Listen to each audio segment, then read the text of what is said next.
نحمده ونصلي على رسوله الكريم اما بعد فاعوذ بالله من الشیطان الرجیم بسم اللہ الرحمن الرحیم۔ نماز تہجد اور وتر کے طریقے کے بارے میں بہت سے لوگوں کے ذہن میں کنفیوژن پائے جاتے ہیں، اس لیے بہتر ہے کہ ہم اس باب کو اچھی طرح سمجھ لیں۔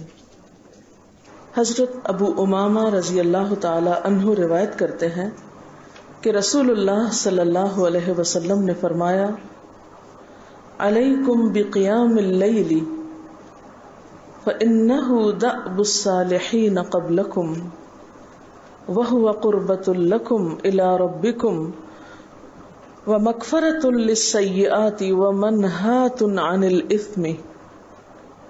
حضرت ابو امامہ رضی اللہ تعالی عنہ سے روایت ہے کہ رسول اللہ صلی اللہ علیہ وسلم نے فرمایا، تہجد ضرور پڑھا کرو کیونکہ وہ تم سے پہلے صالحین کی روش ہے۔ یعنی یہ نماز صرف امت مسلمہ کے لیے نہیں بلکہ ہم سے پہلے دیگر امتوں کے جو نیک لوگ گزرے ہیں ان کی روش بھی یہی ہے، اور تمہارے لیے اپنے رب کے قرب کا وسیلہ ہے۔ یعنی تہجد وسیلہ ہے کس کا؟ اللہ کا قرب حاصل کرنے کا، اور گناہوں کے مٹنے کا ذریعہ ہے، اور مزید گناہوں سے بچنے کا سبب ہے۔ یعنی پچھلے گناہوں کے صاف ہونے کا ذریعہ، نمبر 3 مزید گناہوں سے بچنے کی طاقت انسان کو نصیب ہوتی ہے اس کے ذریعے، یعنی گناہوں سے روک بنتا ہے۔ یہ روایت جو ہے ابن خزیمہ کی ہے۔ حضرت ابو ہریرہ رضی اللہ تعالی عنہ روایت کرتے ہیں کہ رسول اللہ صلی اللہ علیہ وسلم نے فرمایا، اس شخص پر اللہ کی رحمت ہو جو رات کو اٹھا، پھر نماز تہجد پڑھی، پھر اپنی بیوی کو جگایا، پھر اس نے نماز پڑھی، پھر اگر عورت غلبہ نیند کے باعث نہ جاگی تو اس کے منہ پہ پانی کے چھینٹے مارے، اور اس عورت پر بھی اللہ کی رحمت ہو جو رات کو اٹھی، نماز پڑھی، اپنے شوہر کو جگایا، پھر اس نے نماز پڑھی، پھر اگر شوہر نہ جاگا تو اس کے منہ پر پانی کے چھینٹے مارے۔ برابر کی بات ہے، دونوں کے لیے اجر بھی برابر کا ہے، اور دونوں کو حق بھی برابر کا ہے جگانے کا، اور دونوں کو پانی کا چھینٹا مارنے کا بھی حق ہے، اور اس میں کسی کی بھی بے عزتی کی بات نہیں۔ یعنی عورت اگر ایسا کرے اپنے شوہر کے ساتھ تو وہ اس کی طرف سے کوئی روڈنس نہیں ہوگی، کیونکہ عام طور پر جب کسی کو نیند کی حالت میں جگایا جاتا ہے اور خصوصاً اگر اس پہ پانی پھینک دیا جائے تو وہ کیا سمجھتا ہے کہ اس کی بہت بے عزتی ہو گئی یا اس کے ساتھ بہت برا کیا گیا، اور عموماً لوگ اس وقت بہت غصے کا مظاہرہ پھر کرتے ہیں کہ کیوں جگایا جا رہا ہے۔ حضرت ابو ہریرہ رضی اللہ تعالی عنہ کہتے ہیں کہ رسول اللہ صلی اللہ علیہ وسلم فرماتے تھے، فرض نماز کے بعد سب نمازوں سے افضل تہجد کی نماز ہے۔ یعنی فرائض بہرحال افضل ہے، اور نوافل میں سب سے افضل تہجد کی نماز۔ رسول اللہ صلی اللہ علیہ وسلم نے فرمایا، جب انسان سوتا ہے تو شیطان اس کے سر کی گدی پر 3 گریں لگاتا ہے اور کہتا ہے کہ رات بڑی لمبی ہے، اس کو تھپکی دیتا ہے اور کہتا ہے لمبی رات ہے، ابھی سوئے رہو، ابھی ٹائم ہے، ٹھہر کے اٹھنا۔ یعنی اس کو سلائے رکھتا ہے۔ اگر وہ بیدار ہو کر اللہ کا ذکر کرے، یعنی آنکھ کھلے اور اللہ کا ذکر کو شروع کر دے تو ایک گرہ کھل جاتی، شیطان کے پھندے سے انسان آزاد ہونے لگتا ہے۔ اگر وضو کرے تو دوسری گرہ کھل جاتی، اگر نماز پڑھے تو تیسری گرہ کھل جاتی، اور وہ شادمان اور پاک نفس ہو کر صبح کرتا ہے۔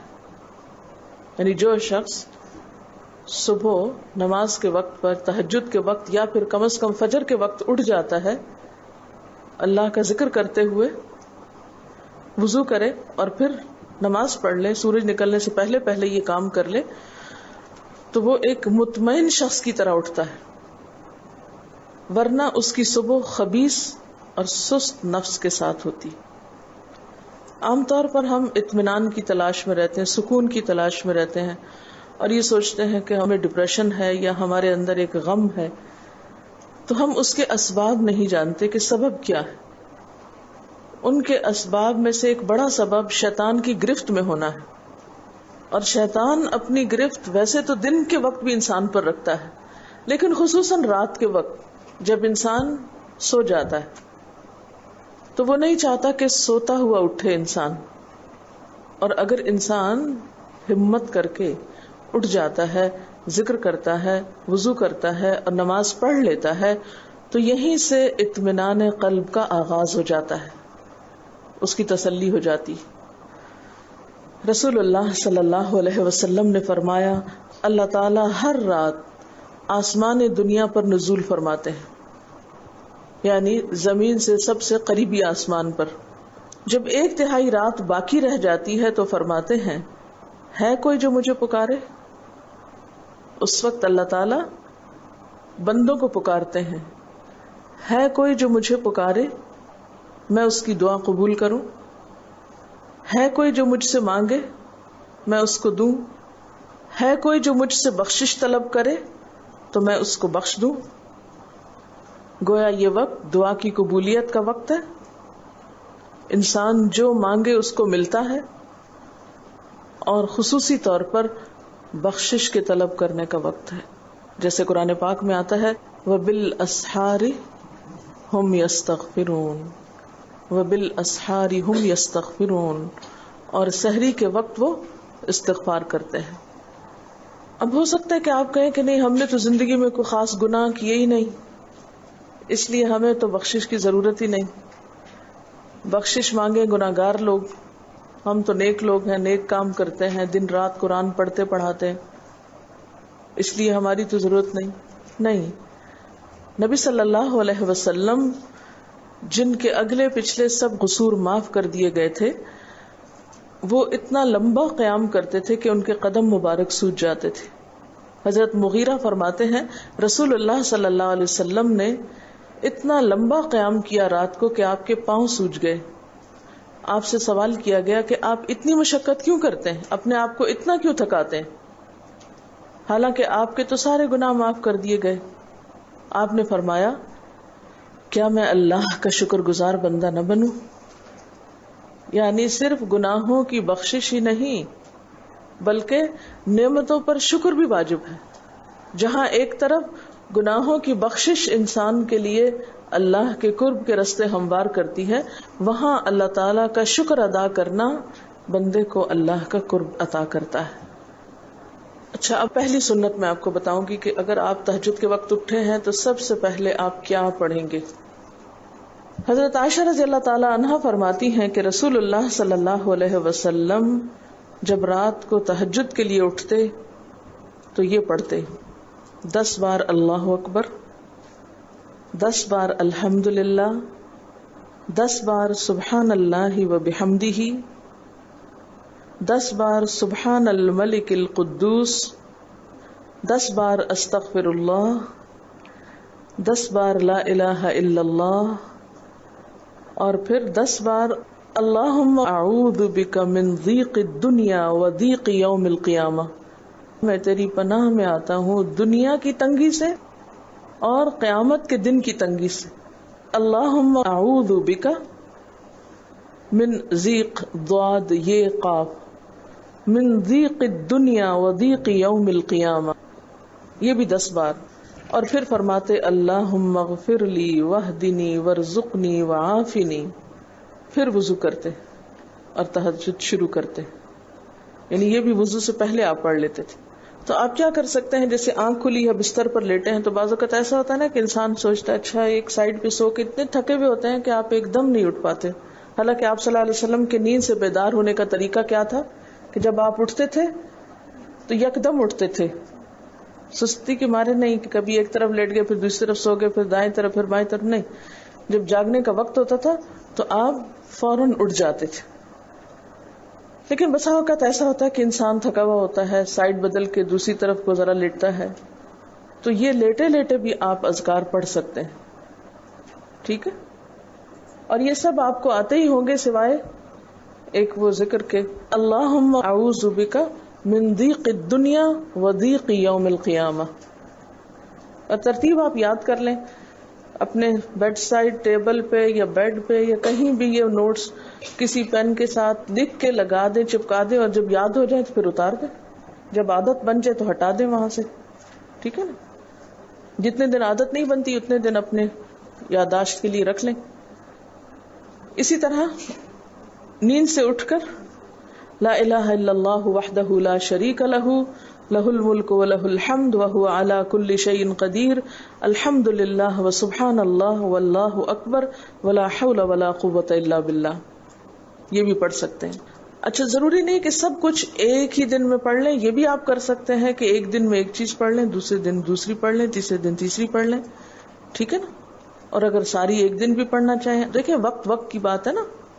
ہو سکتا ہے اس وقت عمر کے اس حصے میں آپ پہ بہت ذمہ داریاں ہوں، آپ یہ سب کچھ نہ پڑھ سکتے ہوں، لیکن زندگی کا ایک ایسا وقت بھی آتا ہے جب انسان بوڑھا ہو جاتا ہے، جب اس کے اوپر باقی ذمہ داریاں کم ہو جاتی ہیں، پھر نیند بھی کم ہو جاتی ہے، پھر زیادہ عبادت کا موقع ملتا ہے. تو ایسے میں جب انسان کے پاس عبادت کے لیے وقت اور موقع زیادہ ہو تو پھر یہ ساری چیزیں بھی پڑھ لیں. ٹھیک ہے نا؟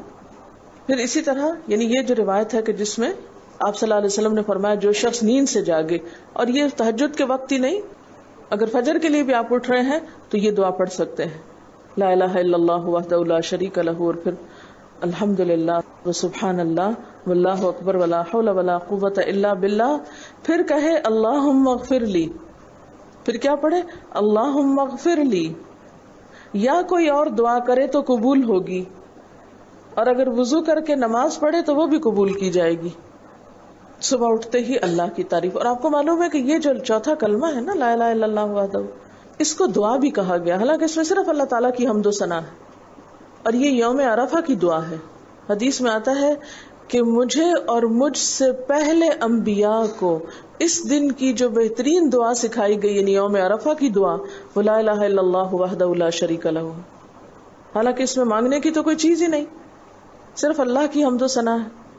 جیسے حضرت ایوب علیہ السلام نے کہا تھا انی مسنی الضر وانت ارحم الراحمین، مانگا کچھ نہیں، انت ارحم الراحمین، انت ارحم الراحمین. اللہ تعالیٰ کی تعریف کر کے، اللہ تعالیٰ کے نام کے ساتھ اس کو اگر انسان پکار لیتا ہے تو یہ بھی اس کے لیے بہت کافی ہے. ایک اور روایت میں آتا ہے رسول اللہ صلی اللہ علیہ وسلم جب تہجد کے لیے اٹھتے، یعنی آپ ایک مرتبہ اٹھے، یعنی جو صحابی روایت کرتے ہیں، تو آپ نے بیٹھنے کے بعد آسمان کی طرف نظر کر کے سورۃ آل عمران کی آخری 11 آیات 190 سے لے کر 200 تک 11 آیتیں یہ پڑھی. ان فی خلق السماوات سے لے کر بالکل آخر تک. یعنی ضروری نہیں کہ کھڑے ہو کر آپ آسمان کی طرف دیکھیں، آپ اٹھے ہیں، چارپائی پہ بیٹھے ہوئے ہیں، ابھی وضو کے لیے نہیں گئے، بیٹھ کے آسمان کی طرف دیکھ کے پڑھ کے پھر اٹھ سکتے ہیں. اب اس میں آپ دیکھیں نا کہ انسانی نفس کی بھی ایک رعایت ہو جاتی ہے.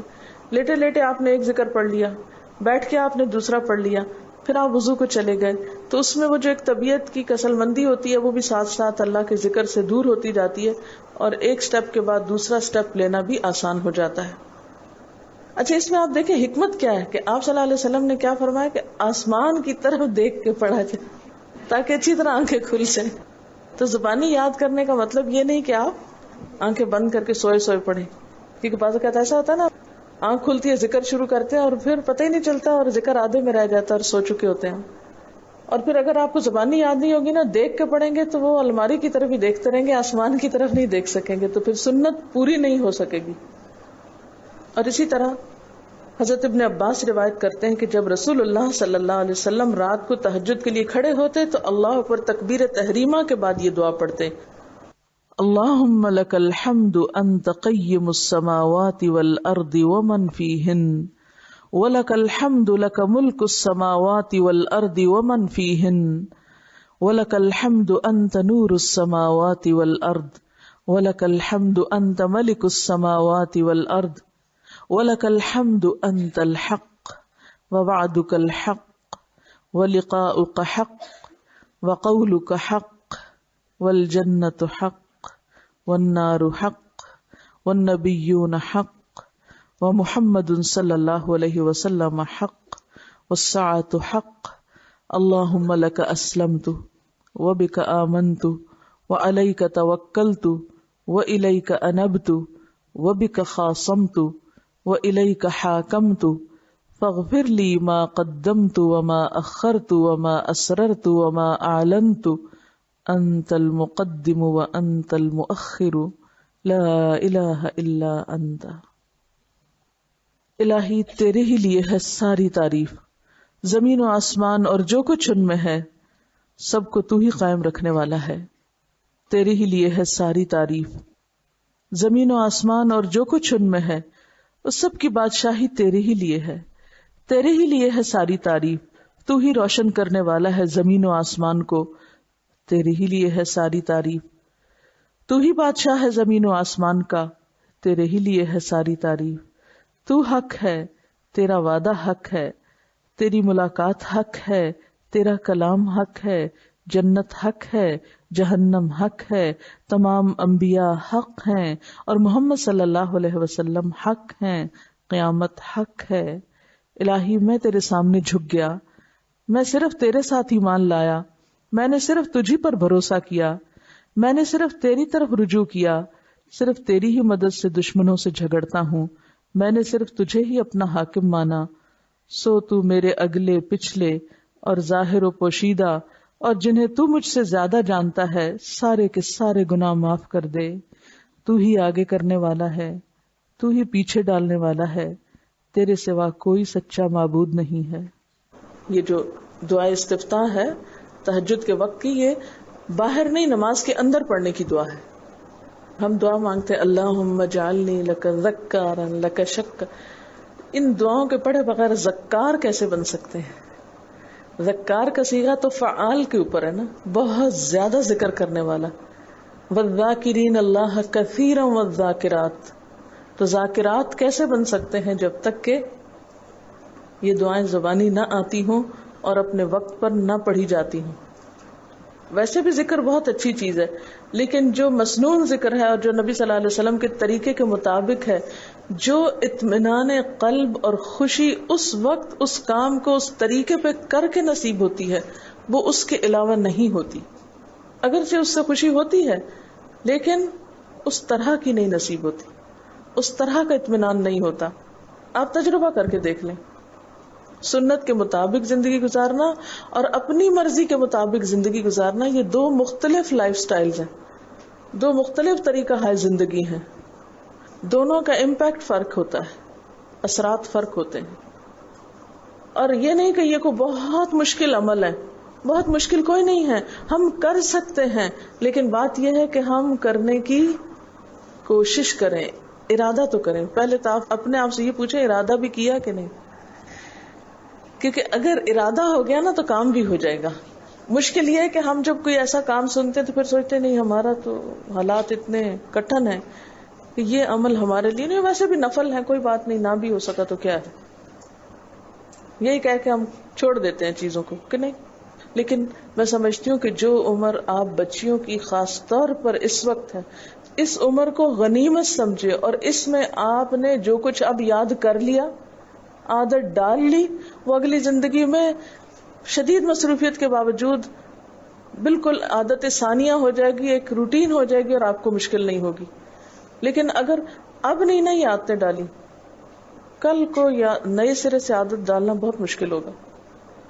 سنت مشکل نہیں ہے، صرف یہ ہے کہ ارادے، نیت اور پھر کوشش کی ضرورت. کر لیں گے تو ہو بھی جائے گا، آخر کرنے والے کرتے ہی ہیں نا. لیکن جب پہلے ہی سے سوچ لیتے نہیں بڑا مشکل، وہ تو اللہ والے کرتے ہیں اور وہ تو نیک لوگوں کا کام ہے، ہم تو نہ اللہ والے ہیں اور نہ ہی نیک ہیں، تو کیوں نہیں ہے، ہو جائے. اب آپ صلی اللہ علیہ وسلم کے تہجد کی کیفیت کیا تھی؟ حضرت ابو ذر کہتے ہیں کہ رسول اللہ صلی اللہ علیہ وسلم نے تہجد میں اتنا قیام کیا کہ اس ایک آیت کو پڑھتے پڑھتے صبح کر دی. ایک آیت پڑھتے پڑھتے صبح کر دی. کون سی آیت تھی وہ؟ ان تعذبہم فانہم عبادک وان تغفر لہم فانک انت العزیز الحکیم. ایک آیت کو اتنی دفعہ پڑھا اور پڑھتے رہے اور پڑھتے رہے اور پڑھتے رہے، اسی میں صبح ہو گئی. تو طویل قیام جو ہے ضروری نہیں کہ وہ صرف کس وقت ہو، کوئی لمبی سورت پڑھ کے ہی. چھوٹی صورت بھی ہو سکتی ہے، لیکن روح کے ساتھ، شعور کے ساتھ اگر آپ دوہرا کے بھی پڑھیں. مثال کے طور پہ آپ نے کوئی صورت یاد کر لی ہے اور آپ پڑھنے کھڑے ہوئے ہیں اور آپ کو صحیح طرح آتی نہیں ہے، یا آتی ہے تو اتنی تیز نہیں آتی، بہت رٹی ہوئی نہیں ہے، تو کوئی بات نہیں، ایک ایک آیت کو 2 دفعہ 3 دفعہ بھی آپ اس کو پڑھ سکتے ہیں، اور اس طرح بھی پڑھ کے لمبا کر سکتے ہیں. یعنی طویل قیام صرف زیادہ قرات سے ہی نہیں، مختلف طریقوں سے ہو سکتا ہے. یہ آیت ہے سورۃ المائدہ کی 118 نمبر آیت ہے. اگر تو انہیں عذاب دے تو وہ تیرے بندے ہیں، اور اگر تو انہیں معاف کر دے تو یقیناً تو غالب اور حکمت والا ہے. حضرت حذیفہ رضی اللہ تعالی عنہ نے نبی صلی اللہ علیہ وسلم کو تہجد پڑھتے دیکھا. وہ کہتے ہیں سورۃ فاتحہ کے بعد آپ نے سورۃ بقرہ پڑھی، پھر رکوع کیا. آپ کا رکوع آپ کے قیام کی مانند تھا. ہماری تو کمر نہ ٹوٹ جائے. کر کے تو ذرا دیکھیں. میں نے زندگی میں پہلی دفعہ رمضان میں طویل رکوع اور سجدے کا موقع ملا. اس سے پہلے تو اس طرح کا سچ پوچھے کانسیپٹ بھی کوئی نہیں تھا، کیونکہ بہت سی چیزیں جب ہم پڑھتے ہیں تو ہم کہتے ہیں ہاں یہ نبی صلی اللہ علیہ وسلم کے لیے ہے، یہ تو آپ کی شان ہے اور آپ کا مقام ہے. ہم تو عام کمزور بندے ہیں. اصل میں ہم کمزور کیوں ہیں؟ اس لیے کہ ہم نے اپنی انرجیز بیکار باتوں میں بہت لگا رکھی ہیں، بیکار غم پالے ہوئے ہیں، بیکار مشغلے ہیں، بیکار گفتگویں ہیں. تو انرجی تو لگتی ہے نا. آپ فضول کی باتیں سوچیں تو کیا انرجی نہیں لگے گی؟ آپ لایانی چیزوں پہ کڑنا شروع کر دیں، کیا انرجی نہیں لگے گی؟ لگے گی. تو پھر آپ کے پاس کوئی تعمیری مثبت کام کرنے کے لیے نہ وقت ہے نہ انرجی ہے. پھر اس وقت تک آپ خالی ہو چکے ہوتے ہیں. رات کو دیر تک آپ اگر فضول گپ شپ کرتے رہیں تو صبح اٹھے گا کون، اور پھر صبح پڑھے گا کون، اور اگر پڑھیں بھی تو کیا پڑھیں اس میں. کبھی آپ نے سوچا کہ احادیث کی یہ جو کتابیں ہیں یہ ساری کی ساری صرف آپ کی گفتگو نہیں، آپ کے عمل کا بھی احاطہ کیے ہوئے ہیں، اور ٹوٹل آپ کی گفتگو یہی ہے. اور اگر ہم اپنی گفتگو کو دیکھیں اور ہماری باتوں کی کوئی کتاب تیار ہو، نبی صلی اللہ علیہ وسلم کی عظمت کو پہچانیں. ہم اپنی گفتگو کا جائزہ لیں. اگر ہماری گفتگو بھی ریکارڈ ہو کر لوگوں کے پاس جانے لگے، لوگوں تک پہنچنے لگے، ہم عملی نمونہ کیوں نہیں لوگوں کے لیے؟ ہمیں دیکھ کر لوگوں کے عمل کیوں نہیں بدلتے؟ ہماری بات لوگوں پر اثر کیوں نہیں کرتی؟ کبھی سوچا ہم نے؟ صرف اپنی گفتگو کے آئینے میں ہی اپنے آپ کو پہچان لیں کہ ہم کہاں ہیں، کون ہیں، کہاں کھڑے ہیں. لوگوں کے بیچ میں کیا باتیں کرتے ہیں، لوگوں کے پیٹھ پیچھے کیا باتیں کرتے ہیں، کہاں کس حال میں کیا کر رہے ہوتے ہیں. ہر شخص اپنے آپ کو خود پہچان سکتا ہے. کیا واقعی ہم اس لائق ہیں کہ کوئی ہم سے کچھ سیکھے؟ صرف اپنی گفتگو کے آئینے میں خود کو پہچانے. بعض اوقات کتنا بیکار بولتے ہیں، کتنا بے مقصد بولتے ہیں، کتنا ضرورت سے زائد بولتے ہیں. اس کا یہ مطلب نہیں کہ مصنوعی خاموشی اپنے اوپر مسلط کر لیں، کیونکہ پھر ہم دوسری ایکسٹریم پہ نکل جاتے ہیں. لیکن بامقصد گفتگو کتنی ہے ہماری باتوں میں جو واقعی فائدہ مند ہو. تو پھر ذرا روک بھی لیا کریں نا اپنے آپ کو. اپنے ساتھ خود ہی محنت کریں گے تو بات بنے گی. سوچیں تو، احساس تو کریں. جب کریں گے تو انشاءاللہ کامیابی بھی ہوگی. لیکن پہلی بات تو یہ نا کہ ہم جو کچھ کرتے ہیں نہ اس کا حساب کرتے ہیں، نہ اس کے بارے میں سوچتے ہیں کہ ہم کر کیا رہے ہیں. ہمیں نیکی نہ کرنے کا موقع یا ہمارے نیکی نہ کرنے کا ایک سبب اور ایک بڑی وجہ ہماری انرجیز کا بیکار چیزوں میں استعمال ہونا ہے، فضول کی سیاست میں ملوث ہونا ہے. اپنی ذمہ داریوں کا ہمیں ہوش نہیں ہوتا، دوسروں کے کاموں میں مداخلت خوب سوچتی ہے. خود کیا کر رہے ہیں اس کا کچھ پتہ نہیں، دوسرے کیا کر رہے ہیں اس سے بہت دلچسپی، یا کیا نہیں کر رہے. بہت سے لوگ، بہت سی خواتین کمر درد کی شکایت کرتے ہیں، اور اس کی ایک بڑی وجہ نمبر 1 رکوع کا صحیح پوزیشن پہ نہ ہونا ہے، اور نمبر 2 اس پوزیشن پہ کوئی ایکسرسائز نہیں ہماری ہوتی. یہ بتا رہی ہے کہ کسی کی کمر میں درد تھا اور ٹھیک نہیں ہوتا تھا کسی چیز سے، تو ڈاکٹر نے ان کو یہ مشورہ کیا کہ طویل رکوع اور طویل سجدے کریں. بیسٹ ایکسرسائز ہے، کر کے تو دیکھیں. اور اس میں آپ دیکھیے کہ صحیح پوزیشن پہ لائیں، بالکل اسٹریٹ رکھیں گردن اور کمر کو. پیٹھ اور گردن ایک لائن میں آنی چاہیے. بہت سے لوگ یوں ٹیڑھی کرتے ہیں، یوں کر کے بس کرتے ہیں. یہ غلط پوزیشن ہے، اس سے تو اور بیمار ہو سکتے ہیں. کئی لوگ سر پھینک دیتے ہیں نیچے کو، یہ بھی غلط پوزیشن ہے، اس سے بھی کام خراب ہوتا ہے. اگر آپ صحیح پوزیشن پہ رکوع لمبا کریں تو یقینی طور پہ کمر درد کا علاج ہے. پٹھے مضبوط ہوتے ہیں نا کمر کے، آپ اس کو روک کے رکھے ہوتے ہیں ایک سیدھی لائن میں. 2 فیٹ کے درمیان کا فاصلہ بھی بہت معتدل رکھے، نہ تو بہت قریب رکھے اور نہ بہت کھلا رکھے، بالکل معتدل جس میں آپ آرام سے سکون سے کھڑے ہو سکیں اور آپ کا بیلنس قائم رہے. بیلنس کو قائم کرنا بے حد ضروری. ٹھیک ہے. حضرت حذیفہ نے نبی صلی اللہ علیہ وسلم کو تہجد پڑھتے دیکھا. وہ کہتے ہیں کہ سورۃ فاتحہ کے بعد آپ نے سورۃ بقرہ پڑھی، پھر رکوع کیا. آپ کا رکوع آپ کے قیام کی مانند تھا، یعنی جتنا لمبا قیام تھا اسی طرح رکوع تھا. پھر آپ نے رکوع سے سر اٹھایا اور کھڑے ہو گئے، اور آپ کا قوما یعنی رکوع کے بعد اٹھنے کا وقت بھی کافی طویل تھا. ہم تو بعض اوقات اٹھ کے کھڑے نہیں ہوتے کہ نیچے چلے جاتے ہیں، تو وہ بھی طویل تھا.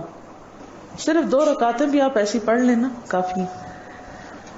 اگر عام دنوں میں نہ پڑھی جائے تو ویکینڈ پہ پڑھ لیں. ہمارا تو ویکینڈ پہ لمبا سونے کا پروگرام ہوتا ہے نا، تو چلے دوبارہ سو جائے، لیکن ہفتے میں 1 دفعہ کر لیں. اگر روز نہیں بھی کر سکتے 2 دفعہ کر لیں، ٹوائس اے ویک کر لیں.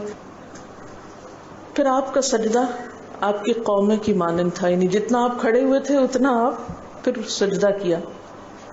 آپ دونوں سجدوں کے درمیان اپنے سجدے کی مانند بیٹھے تھے، یعنی 2 سجدوں کے بیچ میں بھی آپ اتنی دیر بیٹھے جتنی دیر آپ نے سجدہ کیا تھا.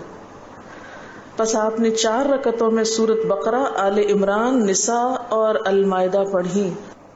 ہمیں اگر خود نہیں بھی آتی اور کوئی پڑھانے والا اتنی لمبی 1 دفعہ بھی تراویح کوئی پڑھا دے یا کوئی